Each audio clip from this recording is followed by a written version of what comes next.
de estos textos que vamos a estar leyendo el día de hoy. Me gustaría que me acompañara, por favor, allí al libro de Efesios. Estamos meditando el libro de Efesios. Hoy terminamos de leer el capítulo 2 del libro de Efesios. Y me gustaría que estuviéramos ahí en el capítulo 2, pero vamos a ver hoy del capítulo 2 de Efesios, versos del 1 al 10. Y vamos a recordar algunas cosas que seguramente ya conocemos, pero que el Señor va a traer desafío para nosotros a través de su palabra. Efesios capítulo 2, versos del 1 al 10. Yo le voy a dar lectura, hermanos, usted lo sigue con su vista. Dice así la palabra del Señor: y Él os dio vida a vosotros cuando estabais muertos en vuestros delitos y pecados, en los cuales anduvisteis en otro tiempo, siguiendo la corriente de este mundo, conforme al príncipe de la potestad del aire, el espíritu que ahora opera en los hijos de desobediencia, entre los cuales también todos nosotros vivimos en otro tiempo, en los deseos de nuestra carne, haciendo la voluntad de la carne y de los pensamientos, y éramos por naturaleza hijos de ira, lo mismo que los demás. Pero Dios, que es rico en misericordia, por su gran amor con que nos amó, aun estando nosotros muertos en pecados, nos dio vida. Juntamente con Cristo, por gracia sois salvos. Y juntamente con Él nos resucitó y asimismo nos hizo sentar en los lugares celestiales con Cristo Jesús, para mostrar en los siglos venideros las abundantes riquezas de su gracia, en su bondad para con nosotros en Cristo Jesús. Porque por gracia sois salvos por medio de la fe, y esto no es de vosotros, pues es don de Dios. No por obras, para que nadie se gloríe, porque somos hechura suya, creados en Cristo Jesús para buenas obras, las cuales Dios preparó de antemano para que anduviésemos en ellas. Oremos, hermanos. Dios de los cielos, Dios de la tierra, Creador del universo, Padre celestial, te damos muchas gracias, Señor, el día de hoy, por permitir, Señor, acercarnos a tu palabra. Gracias por la vida de mis hermanos que apartan este tiempo, que apartan, Señor Padre, se esfuerzan, Señor, en venir el día de hoy y el estar aquí, Señor, para escucharte, Señor. Queremos escuchar tu voz, queremos escuchar tu palabra, que la obra de tu Espíritu Santo esté en nosotros, alumbrando los ojos de nuestro entendimiento, para que podamos comprender tu palabra, Señor. Obra en nosotros, ponemos, Señor, también toda necesidad, dificultad delante de tus manos, para que este tiempo, Señor, sea también un tiempo en el que tú hables a nuestros corazones y a nuestras vidas. Te lo pedimos en el nombre de Cristo Jesús. Amén y amén. Muy bien, hermanos. Nosotros ya hemos seguramente visto estos versos muchas veces y hemos abordado estos temas muchas veces. El libro de Efesios nos menciona en el capítulo 1, verso 3, acerca del propósito por el cual Dios nos llama. Dice el capítulo 1, verso 3, bendito sea el Dios y Padre de nuestro Señor Jesucristo, que nos bendijo con toda bendición espiritual en los lugares celestiales en Cristo. Entonces, Pablo comienza la carta a los Efesios mencionando que Dios Padre nos ha bendecido con toda bendición espiritual en los lugares celestiales. Y el día miércoles que estuvimos aquí compartimos acerca de esas bendiciones espirituales a las que menciona Pablo. Y a partir del capítulo 1, verso 4 en adelante hasta el verso 14, vemos las bendiciones que Él nos otorgó.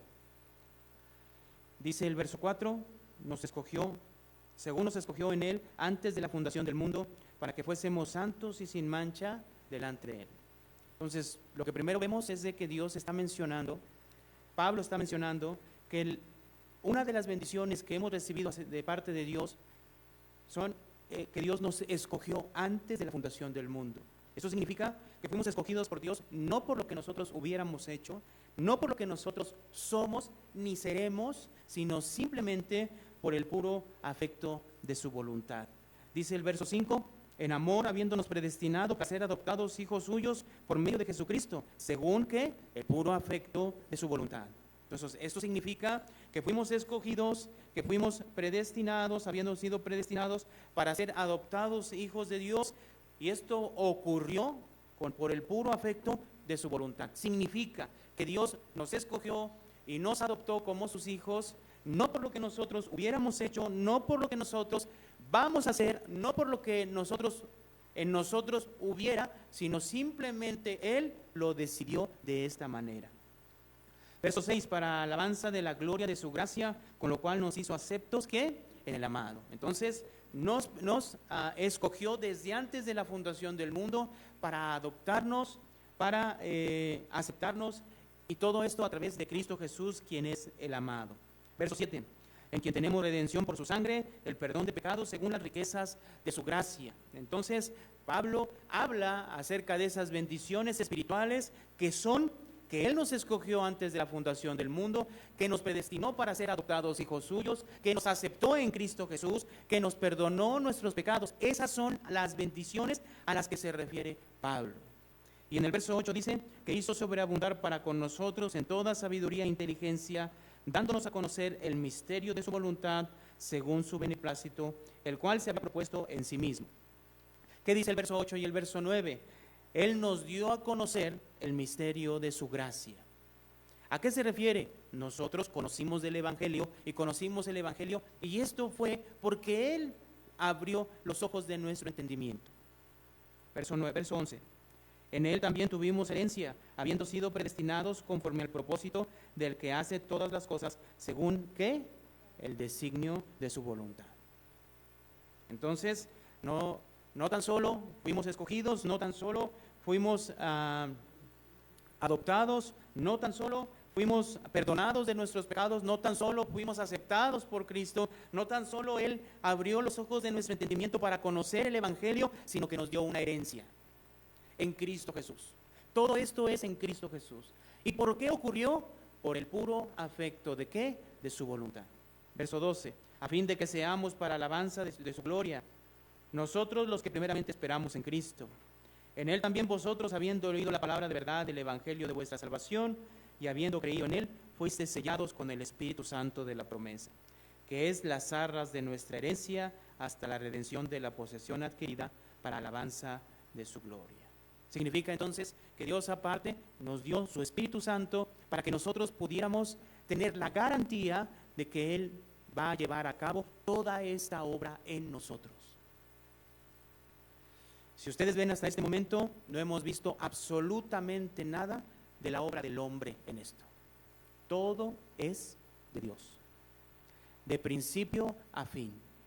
Él escoge, Él nos adopta, Él nos llama, Él nos acepta a través de Cristo, Él nos perdona a través de Cristo Jesús, nos da una herencia en Cristo Jesús y Él pone su Espíritu en nosotros para que eso que Él planeó desde antes de la fundación del mundo se lleve a cabo.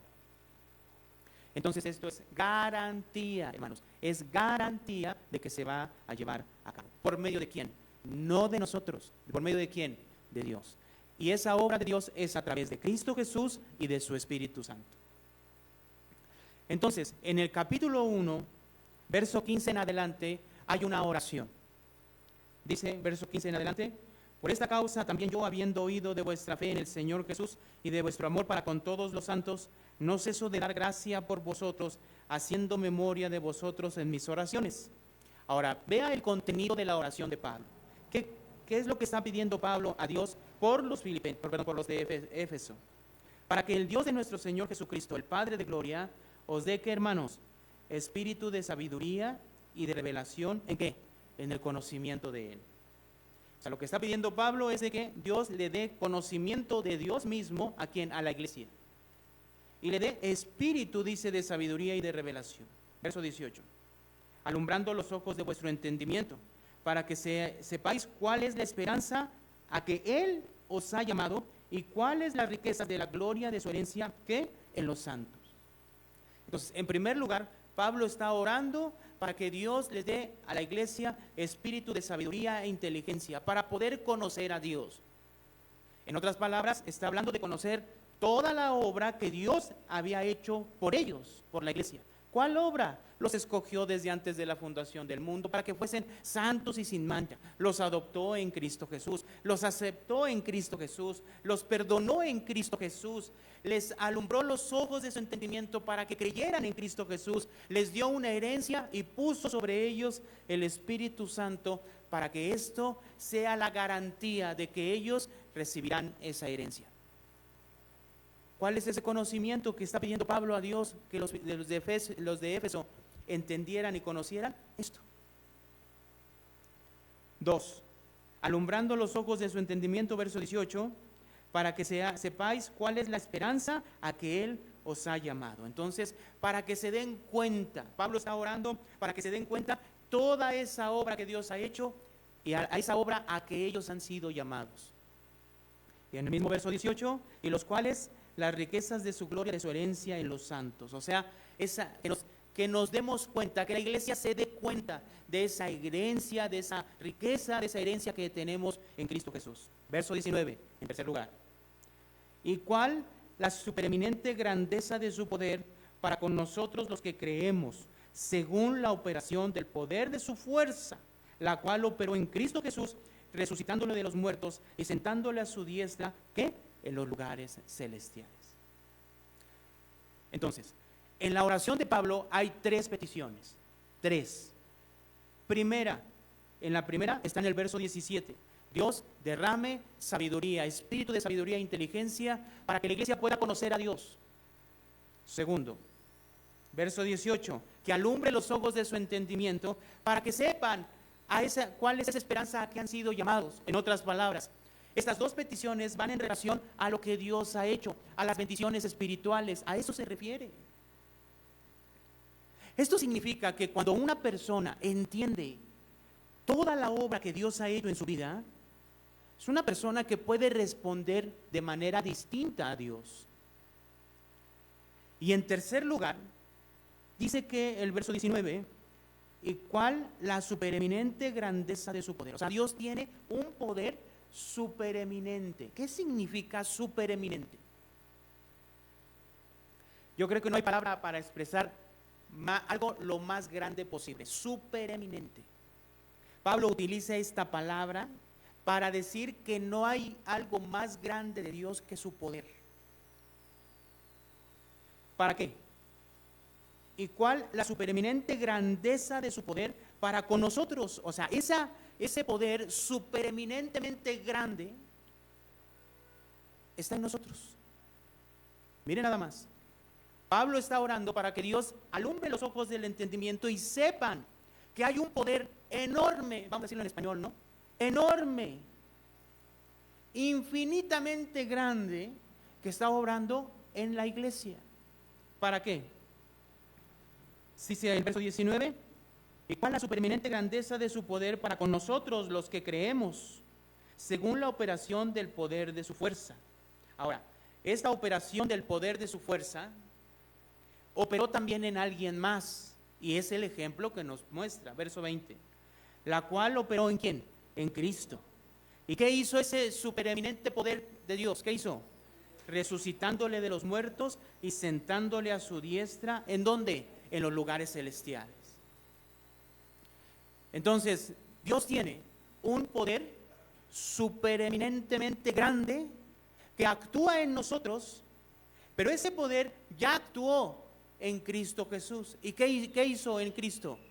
Según lo que dice aquí, lo resucitó de los muertos y lo sentó a su diestra, ¿en dónde? En los lugares celestiales.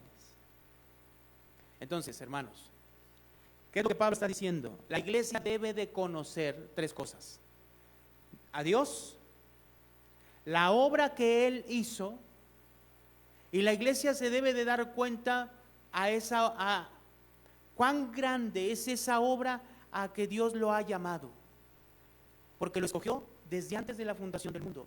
Nos escogió desde antes de la fundación del mundo, y para ello, para salvarnos, hizo una obra extraordinaria. ¿A través de quién? De Cristo Jesús, nuestro Señor.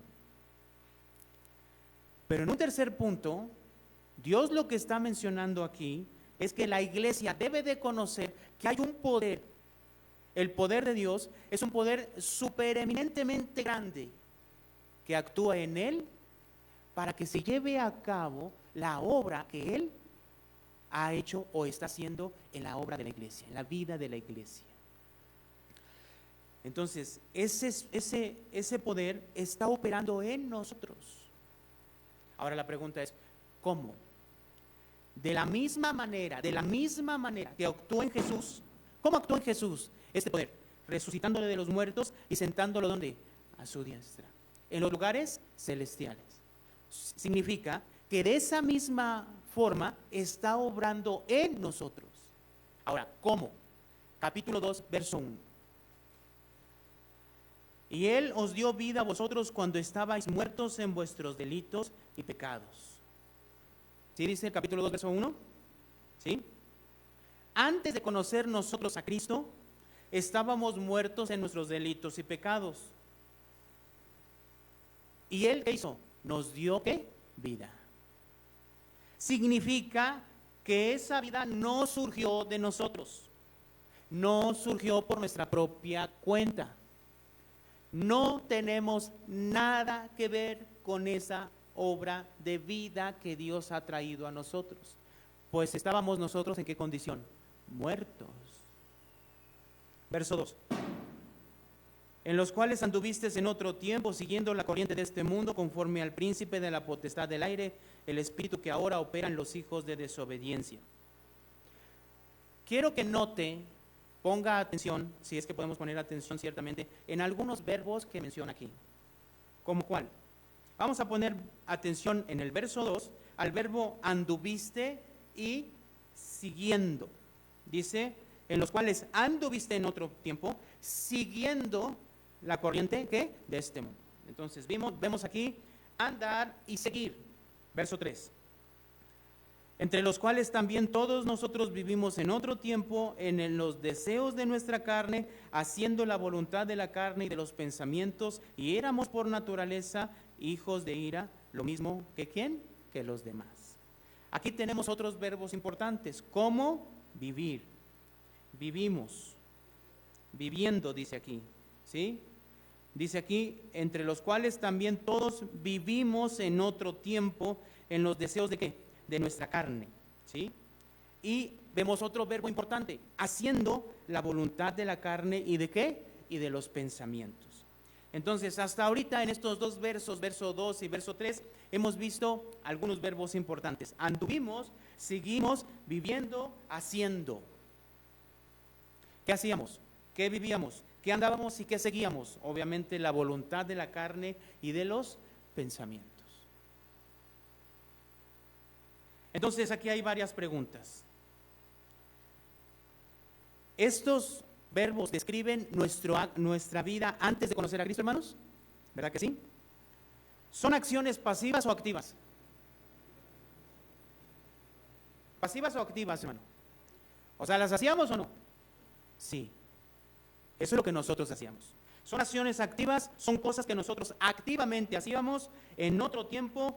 Yo seguía la corriente de este mundo, yo vivía en otro tiempo haciendo la voluntad de la carne y de los pensamientos. ¿Cierto, hermano? Ahora, hay un contraste en el verso 4 y 5 y 6. A ver, vamos a ver el verso 4. Pero Dios, que es rico en misericordia por su gran amor con que nos amó. Verso 5, perdón. Y aún estando nosotros muertos en pecado, ¿qué? Nos dio vida juntamente con Cristo, por gracia que sois salvos. Entonces, en este verso 4 y 5 vemos también algunos verbos, pero ya no en relación con nosotros, sino con Dios. Por ejemplo, verso 4 dice, pero Dios que es rico en misericordia por su gran amor con que nos amó. Verso 5, aún estando nosotros muertos en pecados, nos dio, ¿qué? Vida juntamente con Cristo. Entonces tenemos que poner atención, nos amó y nos dio vida. Verso 6. Y juntamente con Él nos resucitó y asimismo nos hizo sentar en los lugares celestiales. ¿Con quién? Con Cristo. Entonces aquí vemos también en el verso 6, nos resucitó, ¿sí? Y nos hizo sentar. ¿Sí? Entonces, ¿qué marcamos? ¿Qué vimos? ¿Qué estuvimos viendo? Nos amó, nos dio, nos salvó, nos resucitó y nos hizo sentar. ¿Son acciones pasivas o activas, hermano? Activas, Dios las hizo. ¿No les parece que hay una diferencia muy marcada entre el verso 2 y 3 y los versos 4, 5 y 6? Hay una diferencia abismal. ¿Cuál es la diferencia? Antes nosotros vivíamos hermanos, como dice el verso 2 y el verso 3, por nuestra propia cuenta, rechazando vivir conforme a la voluntad de Dios. Pero en el verso 4, 5 y 6 muestra que esas acciones las realiza Dios mismo. Dios nos salvó, Dios vino a darnos vida, Dios fue quien nos levantó de los muertos, Dios fue quien nos hizo sentar en los lugares celestiales. Mi pregunta entonces es, ¿usted qué hizo? Hasta este momento del libro de Efesios, todavía nos falta otros capítulos, pero hasta este momento del libro de Efesios, el hombre no ha hecho nada, absolutamente nada, hasta este momento.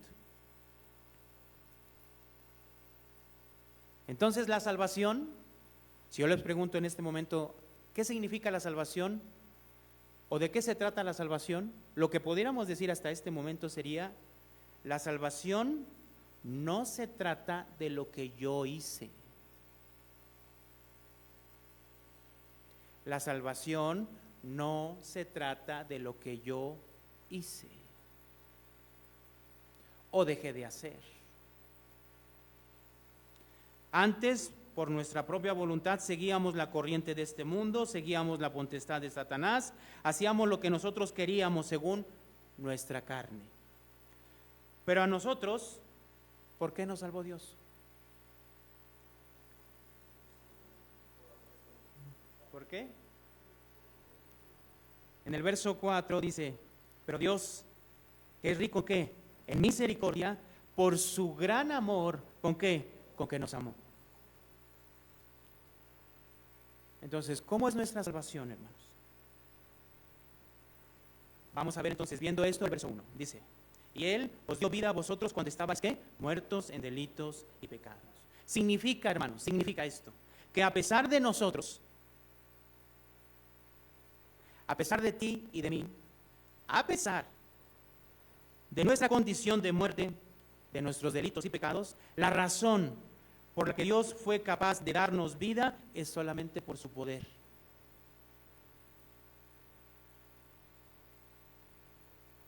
Ese poder que actuó ¿en quién? En Cristo Jesús. ¿Qué hizo? Lo resucitó y lo puso ¿dónde? En los lugares celestiales. ¿Qué hizo con nosotros? Nos resucitó. ¿Y qué operó en Cristo Jesús? El poder de Dios. ¿Qué opera en nosotros? El poder de Dios. De esto se trata, hermanos, del poder de Dios.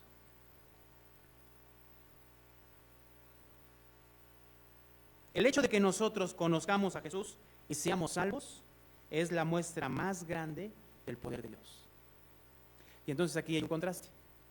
De esta manera está operando toda la fuerza, todo el poder y toda la capacidad de Dios en nuestras vidas. Pero, hay un pero. Pero a pesar de que Dios esté realizando este trabajo con un poder tan grande, en nuestras vidas, generalmente cuando pensamos en el poder de Dios, ¿en qué pensamos? Cuando pensamos en el poder de Dios, pensamos y lo limitamos a cosas muy pequeñas. ¿Cómo qué? Muchas veces pedimos a Dios que obre con su poder para hacer, escuchen, para hacer lo que nosotros queremos. ¿O no? Y esto es raro. Porque si entendemos el poder de Dios y la forma en que Él opera en nosotros, hermanos, nosotros somos la evidencia perfecta del poder de Dios. Y me acuerdo muy bien de esta expresión que utilizaron los discípulos. ¿Se acuerda del joven rico? Que Dios le dijo, déjalo todo, dáselo a los pobres y ven y sígueme. ¿Qué hizo? Se fue triste. ¿Por qué? Porque tenía muchas posesiones. Y entonces Jesús les dice, cuán difícil es que un rico entre en el reino de los cielos. En otro evangelio hay un texto que añade ahí algo más. Cuán difícil es que entren los que confían en las riquezas. Y entonces los discípulos, al escuchar esto de Jesús, ellos dicen, bueno, y entonces, ¿quién podrá ser salvo? ¿Y se acuerdan las palabras que Jesús dijo? Para los hombres esto es imposible, mas para Dios, ¿qué, hermano? Todo es posible. ¿De qué está hablando Jesús ahí? ¿De riquezas? ¿Está hablando de sanidad? ¿Está hablando de milagros? No, ¿de qué está hablando? De la salvación de una persona. Esto es imposible ¿para quién? Para el hombre. Que el hombre lo deje todo por Cristo, eso para el hombre ¿qué es? Imposible. Pero ¿cómo es posible que nosotros hoy estemos aquí? ¿Por qué es posible? Por el poder de Dios. Entonces, entramos a la segunda parte del verso que nos tocó hoy compartir. Si regresamos al verso 2 y el verso 3 dice, en los cuales anduviste en otro tiempo siguiendo la corriente de este mundo, conforme al príncipe de la potestad del aire, el espíritu que ahora opera en los hijos de desobediencia. Verso 3, entre los cuales todos nosotros estuvimos en otro tiempo en los deseos de vuestra carne, haciendo la voluntad de la carne y de los pensamientos, y éramos por la naturaleza, ¿qué? Hijos de ira, lo mismo que los demás. En los versículos 2 y 3 que acabamos de leer, se describe claramente nuestro estado antes de conocer a Cristo. ¿Verdad? ¿Amén, hermanos? ¿Sí? Lo voy a volver a decir, porque es importante. Estos versos nos describen nuestro estado antes de conocer a Cristo. Entonces, en el verso 2 y 3 se habla del tiempo en el cual seguíamos la corriente de este mundo. En ese tipo de vida, ¿a quién considerábamos como nuestro rey, hermanos? En ese tipo de vida, en ese momento donde estábamos muertos en nuestros delitos y pecados, siguiendo la corriente de este mundo, conforme a la potestad ¿de quién? ¿Quién obraba en nosotros? Satanás. ¿Nuestro rey quién era? Satanás. ¿Y cómo nos hacía vivir Satanás en ese tiempo? Nos hacía vivir siguiendo la corriente de este mundo. ¿Conforme a qué? A nuestros deseos, conforme a nuestras pasiones. En el verso 3, siguiendo los deseos de la carne y haciendo la voluntad de la carne y de los pensamientos, para que nosotros termináramos en juicio, en el juicio de Dios. ¿Cuál es la manera que Satanás obra? ¿Cómo opera Satanás? Recordemos qué sucedió en el huerto del Edén. ¿Qué sucedió? ¿Qué le dijo Satanás a Eva? ¿Ves lo que Dios te dijo? Que vas a morir si comes de este fruto. ¿Qué le dijo en el capítulo 3? No vas a morir. Cómelo. Es más, no vas a morir y vas a llegar a ser como ¿quién? Como Dios. Ese es el pecado, hermanos. El concepto de muerte tiene dos puntos importantes. El primer aspecto, la muerte espiritual, es el hecho de que se quiebra la relación entre Dios y el hombre. La muerte en la cual andamos en nuestros delitos y pecados, a eso se refiere. De esto se trata la muerte. De eso dice, estábamos muertos en vuestros delitos y pecados. Cuando Adán y Eva pecan, ¿quién se vuelve el Dios de este mundo? El Dios de este siglo. ¿Quién? Satanás.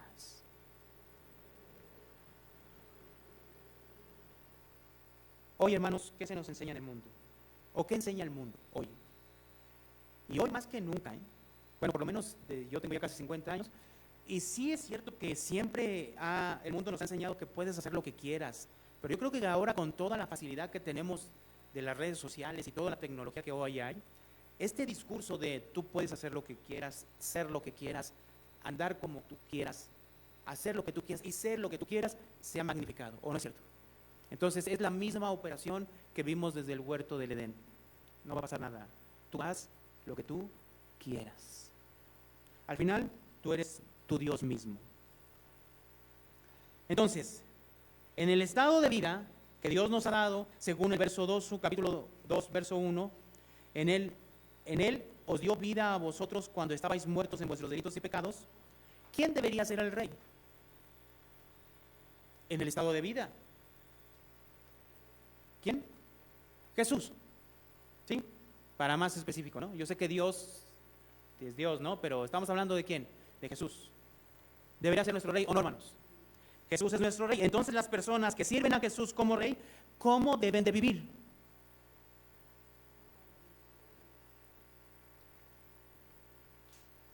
¿Cómo? Son personas que no deben de seguir la corriente de este mundo, ¿verdad? ¿Por qué? Porque ¿quién gobierna este mundo? Satanás. Entonces, ¿se acuerdan que dice Romanos capítulo 12 rápidamente? Romanos capítulo 12, verso 2 dice, no os conforméis a este siglo, sino transformaos por medio de la renovación de vuestro entendimiento, para que comprobéis cuál sea la voluntad de Dios, agradable y perfecta. No debemos de amoldarnos, ¿a qué? Al mundo. ¿Sí se explica, hermanos? Por pura lógica elemental, vamos a decirlo así. Si ya vivimos y tenemos esa vida en Cristo Jesús y Él es nuestro Rey, lógicamente, ¿cómo debemos de vivir? Ya no debemos de seguir nuestros deseos, ya no debemos de seguir nuestros pensamientos, ya no debemos de seguir la corriente de este mundo. ¿Por qué? Porque en nuestros deseos, pensamientos y en la corriente de este mundo, ¿quién reina?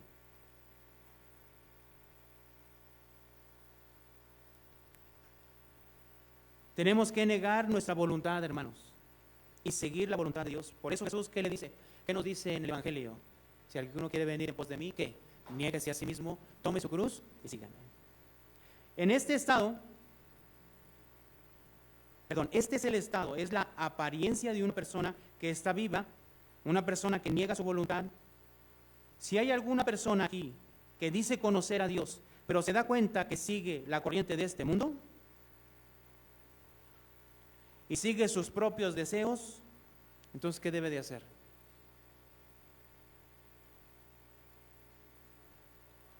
Debe de orar a Dios, ¿no? Pidiéndole perdón. Ahora hay algo más. Antes de creer en Jesús, éramos así. Pero nosotros, que éramos así, ¿qué pasó? El versículo 4 dice, de Efesios, capítulo 2, pero Dios, que es rico en misericordia por su gran amor con que nos amó. El origen de ese amor no está en nosotros, sino en Dios, en la misericordia de Dios. En su gran amor, de ahí proviene nuestra salvación. ¿Estamos de acuerdo? ¿Sí?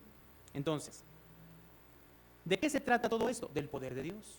¿Qué hizo? Nos salvó. Yo que antes pertenecía a la tierra, ahora ¿a dónde pertenezco? A ver, verso 6. Y juntamente con Él nos resucitó y asimismo nos hizo sentar en los lugares celestiales. ¿Con quién? Con Cristo Jesús. ¿Se acuerdan que ese poder en el capítulo 1, verso 20, ¿qué hizo? ¿Operaba en quién? En Cristo.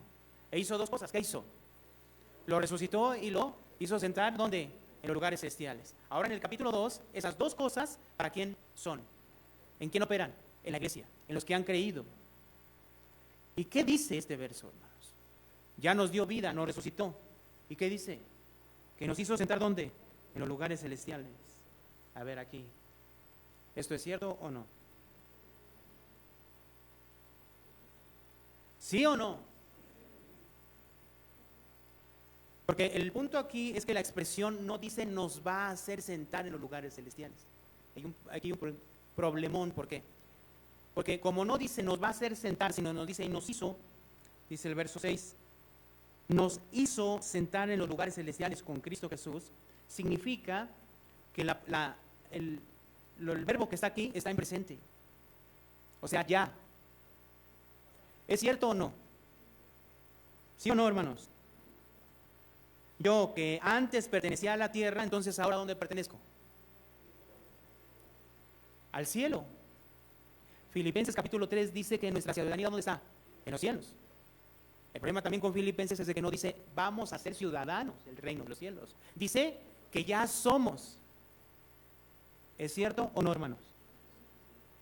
Por lo tanto, un ciudadano del cielo, ¿cómo tiene que vivir?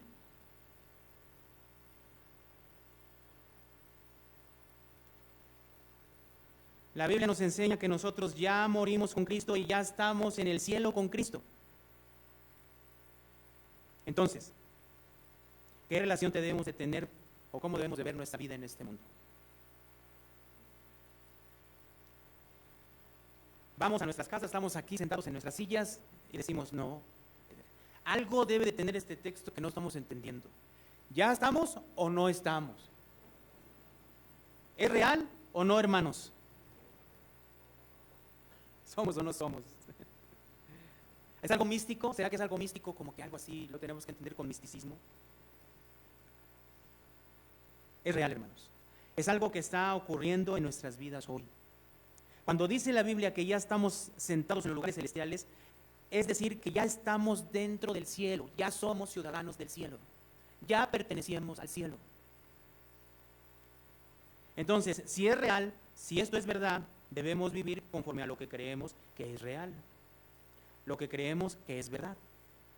Si reconocemos que es una vida verdad, que esto es verdad, el hecho de que ya estamos en el cielo, entonces tenemos que vivir, hermanos, de una manera tal que refleje que conocemos esa verdad.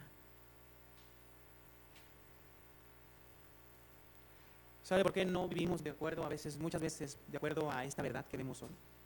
Porque la realidad es de que no nos acordamos de que ya somos personas celestiales. Nos olvidamos. No pensamos en eso. Si decimos, enseñamos, tenemos la información, pero en nuestras vidas cotidianas seguimos viviendo como antes, de eso no se trata. Verso 7, hermanos. Para mostrarnos, dice el verso 7, en los siglos venideros las abundantes riquezas de su gracia en su bondad. ¿Para quién? Para con nosotros en Cristo Jesús. Entonces, fue a través de Cristo Jesús que Dios mostró su bondad. Es un Dios bueno con nosotros. ¿A través de qué? De esa obra de salvación. ¿Qué hizo? Nos salvó en Cristo Jesús. ¿A través de qué? De su amor y de su misericordia. Verso 8. Porque por gracia sois salvos por medio de la fe, y esto no es de vosotros, pues ¿qué, hermanos? Inclusive hasta la fe es que, hermanos, un don de Dios. Entonces, mi pregunta es, ¿qué hicimos nosotros? Es que la realidad, hermanos, es que un muerto, ¿qué puede hacer? Un muerto, ¿en qué puede reaccionar? Para que pueda sentir, para que pueda reaccionar, ¿qué tiene que tener? Vida. Y ese acto de Dios, del poder de Dios, de darnos vida cuando estábamos muertos, eso implica que no hay nada en nosotros que nos pudo haber traído a Cristo el día de hoy. Es solamente Él.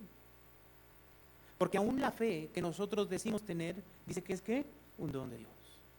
En el libro de 1 Corintios, capítulo 12, verso 3, dice que nadie puede llamar a Cristo Señor si no es por medio del Espíritu Santo. En otras palabras, si alguien reconoce a Cristo como Señor y Dios de su vida, ¿es por qué? Es por la obra de ¿quién? Del Espíritu Santo. Juan capítulo 14 nos habla acerca de la obra del Espíritu Santo. Capítulo 16 nos habla de que es a través del Espíritu Santo que el mundo es convencido de ¿qué? De pecado, de juicio, de justicia.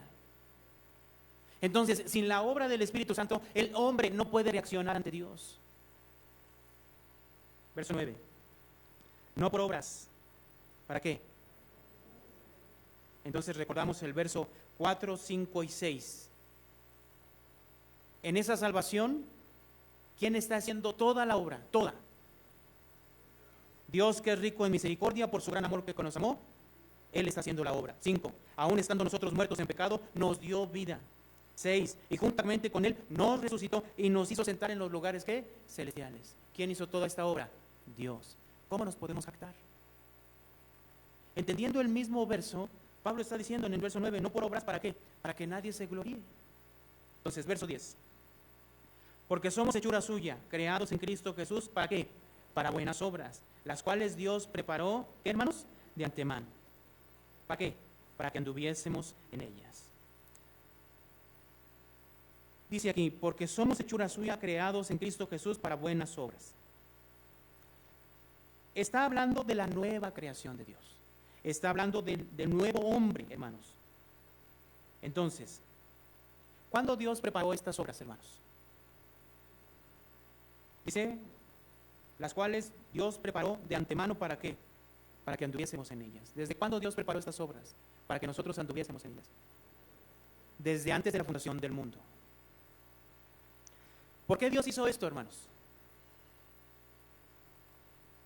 ¿Por qué Dios hizo esto? Dice el verso 10, las cuales Dios preparó de antemano para que anduviésemos en ellas. ¿Cuándo los preparó Dios? Desde antes de la fundación del mundo. ¿Cuándo preparó Dios Dios eso para nuestras vidas? Antes de la fundación del mundo. ¿En qué momento lo realizó? En este momento que estamos hoy aquí nosotros. Entonces, ¿de qué se trata nuestro tiempo presente? Dios está llevando a cabo lo que preparó ¿cuándo? Desde antes de la fundación del mundo. Entonces, hermanos, ¿de qué se tratan esas buenas obras? A ver, ¿de qué se tratan esas buenas obras? Vamos a ayudar a la viejita a pasar de un lugar al otro ahí en el semáforo. O sea, concretamente en la práctica, ¿qué es esas buenas obras? Según el contexto que estamos viendo aquí. Yo sé que a lo mejor voló por otros lados, pero según el contexto de aquí, ¿cuáles serían entonces las buenas obras? Se trata de no seguir la corriente de este mundo, porque en este mundo ¿quién gobierna? Satanás. De no vivir en mi egoísmo, de satisfacer mis pensamientos, mis anhelos, mis sentimientos, sino estas buenas obras se tratan de mi obediencia, de recibir ese gobierno de Dios en nuestras vidas. ¿Y esto quién lo hace? ¿Quién lo lleva a cabo? Es el poder de Dios obrando en nuestras vidas. Así como obró en quién, en Cristo Jesús. ¿Qué hizo en Cristo Jesús, hermano? Lo resucitó y lo llevó a los lugares celestiales. Ahora en el capítulo 2, en nosotros, ¿qué hace? La misma obra. Entonces, si yo le preguntara cuál es el propósito de esa vida que Dios le ha dado a usted, ¿cuál es el propósito? ¿Cuál es el objetivo de su vida? ¿Cuál es? Ser una excelente persona en el mundo, ser un excelente empresario, tener muchas cosas en el mundo, ser exitoso para que la gente vea que los cristianos también somos exitosos. ¿A eso? ¿Eso es lo que vemos aquí, hermanos? Entonces, ¿cuál es? ¿Por qué Dios nos salvó, hermano? ¿Para qué? ¿Para qué Dios te salvó? ¿Cuál es el propósito? Si Dios fue capaz de salvarnos y dar su vida a su Hijo por nosotros, ¿para qué fue? Para que nosotros viviéramos en estas obras que Él preparó de antemano, para que viviéramos en obediencia. Entonces, ¿cuál es el propósito de nuestras vidas, hermano, en este mundo?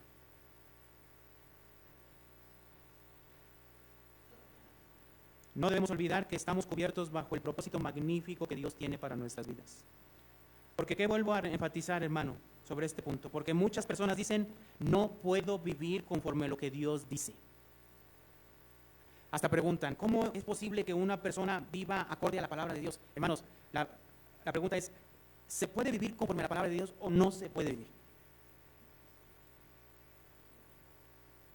Esas personas que dicen eso, ¿qué es lo que están negando? ¿Qué es lo que están ignorando? Están negando la capacidad, no nuestra, ¿de quién? De Dios. ¿De qué? Para darnos una vida nueva y para que podamos realizar el propósito por el cual Él nos escogió desde antes de la fundación del mundo. Dios fue capaz de entregar a su Hijo en sacrificio para salvarnos. Sacrificó lo más importante que Él tenía y lo más valioso que Él tenía. Muchas personas piensan que la fe se trata simplemente de creer en Jesús. Reducen todo, hermanos, no, es que es imposible vivir como dice la palabra. Pero no se trata solo de eso. Dios nos convierte en nuevas personas, personas que ya no viven según su propia voluntad, sino personas que viven obedeciendo ¿qué? La palabra de Dios. ¿Estamos convencidos de eso, hermano? Entonces, para terminar, del capítulo 2, verso del 1 al 10, nos habla de nuestra salvación. ¿Quién nos salvó, hermanos? Dios. ¿Con qué propósito? Para que vivamos conforme a su voluntad. ¿Amén, hermanos? Toda la obra de salvación, ¿de quién es? De Dios. Y esto lo hizo Dios a través de ¿qué? De su poder, de su inmenso poder, el cual lo dio también ¿en quién? En Cristo. Entonces, si en Cristo lo resucitó y lo llevó a los lugares celestiales con el Padre, ¿eso es cierto o no? Entonces, si a ti te resucitó, ¿qué va a suceder? Ya estamos en esos lugares celestiales. ¿Cómo tenemos que vivir? En esas buenas obras que menciona el verso 10, viviendo en obediencia ante el Señor. Amén, hermanos.